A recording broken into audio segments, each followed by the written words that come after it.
In a quiet suburban neighborhood where the sidewalks were cracked and the street lamps flickered, lived a young man named Marcus.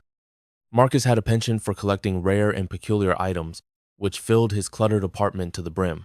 His most prized possession was a vintage camera that he swore took photos of the future.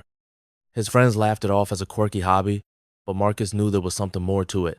Every night, he'd sit by the window, peering through the viewfinder, capturing images of what was to come.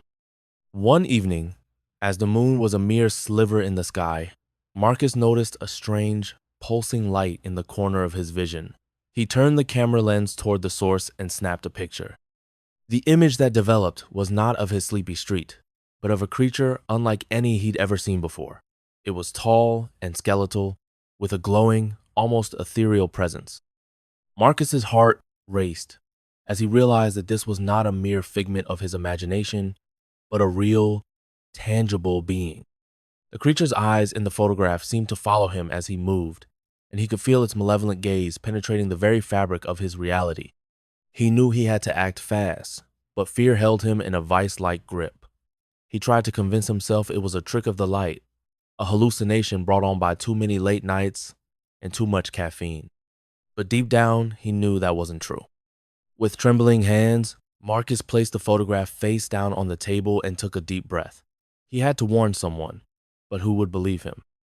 He couldn't just call the police and say, "I have a picture of an alien." That would sound insane. Plus, he had a feeling that calling anyone would only make things worse.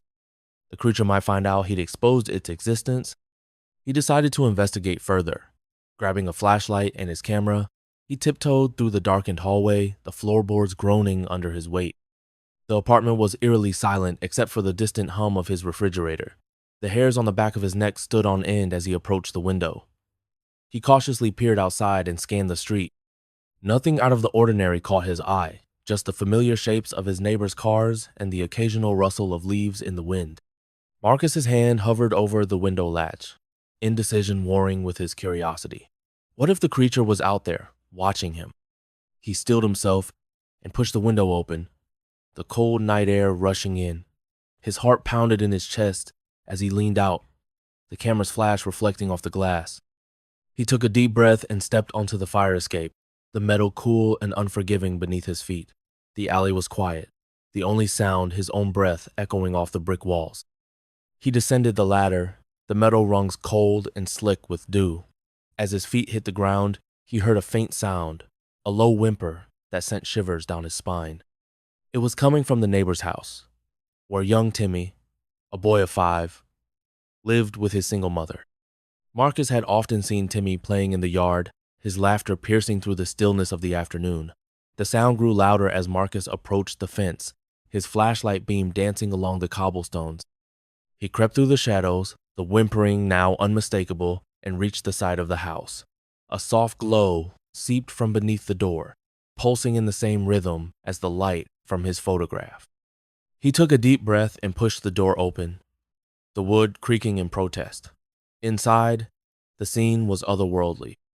The room was bathed in a sickly green light, and the furniture had been overturned as if in a frenzied search. The air was thick with a metallic scent that made him gag. Timmy's mother lay on the floor, unconscious but breathing, her hand clutching a photo of her son. Marcus's heart skipped a beat. He had to find Timmy before it was too late. He stepped over her and moved through the house, each room more disheveled than the last.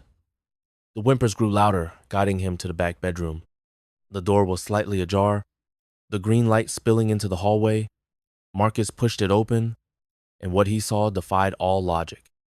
The room was filled with a dense fog, and floating in the center was Timmy, suspended in midair, his eyes wide with fear.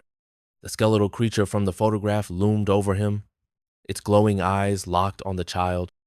Its spindly fingers reached out, and Marcus could see the skin on Timmy's arm stretching as if being pulled by invisible threads. Without thinking, Marcus raised the camera and took a shot, the flash briefly illuminating the room. The creature screeched, a sound that pierced his very soul, and the room plunged into darkness. He heard the scuffle of retreating footsteps, and a cold wind blew through the room, scattering debris and sending the curtains billowing. Marcus rushed forward, catching Timmy as he fell from the invisible grasp. The child clung to him, trembling, his eyes still wide with terror. Marcus held Timmy tightly, whispering reassurances into his ear. The fog began to dissipate, revealing the room's destruction. Toys were strewn about, drawers pulled out, and the bed was ripped from the wall. The air was charged with an energy that made his skin crawl, the metallic scent growing stronger. He knew the creature was still near, biding its time, watching. He had to get Timmy out of there. Carefully, he navigated the debris-filled floor, making his way back to the front door. The whimpers had stopped, replaced by the heavy silence of fear. As they stepped onto the porch, the cold air seemed to embrace them, offering a brief respite from the horror inside. Marcus didn't dare look back. They stumbled through the dark, the only guide the flashlight's beam cutting through the night. The quiet was now a deafening roar, each rustle and crack in the bushes making Marcus's heart leap. He could feel eyes on them, the creature's malevolent gaze following their every move. The glow of his apartment window grew brighter as they approached, beckoning them like a lighthouse in a stormy sea. Once inside, Marcus set Timmy down on the couch and wrapped him in a blanket, his own hands still shaking. The child was in shock, his wide eyes staring into the void. Marcus called 911, his voice shaky as he whispered the unbelievable tale to the operator. "Easy now," she soothed. "I'll send help right away." The promise of assistance brought a small measure of relief. While they waited, Marcus studied the photograph he'd taken of the creature. Its skeletal form was stark against the green light, the eyes burning with a malicious intent that seemed to leap from the page. He realized that the camera had not only captured a glimpse of the future, but had also made him a target. The creature knew he'd seen it. He could hear sirens in the distance, growing closer, but the tension in the room didn't ease. Timmy's eyes remained vacant, his breathing shallow. Marcus had to keep talking, to keep the boy tethered to reality. "What did it do to you, Timmy?" he asked softly. Timmy's eyes darted around the room, searching for the unseen threat before focusing on Marcus. "It talked to me," he whispered, his voice barely audible. "It said it was looking for something special." Marcus felt a chill run down his spine. What did it want? Timmy shuddered, his grip on the blanket tightening. It said it was hunting for the purest soul, to take it away to a place where it could never be found. Marcus's stomach twisted. The creature had been searching for children, and Timmy had been the latest target. He had to protect him, but how could he when he didn't even know how to fight something from another world?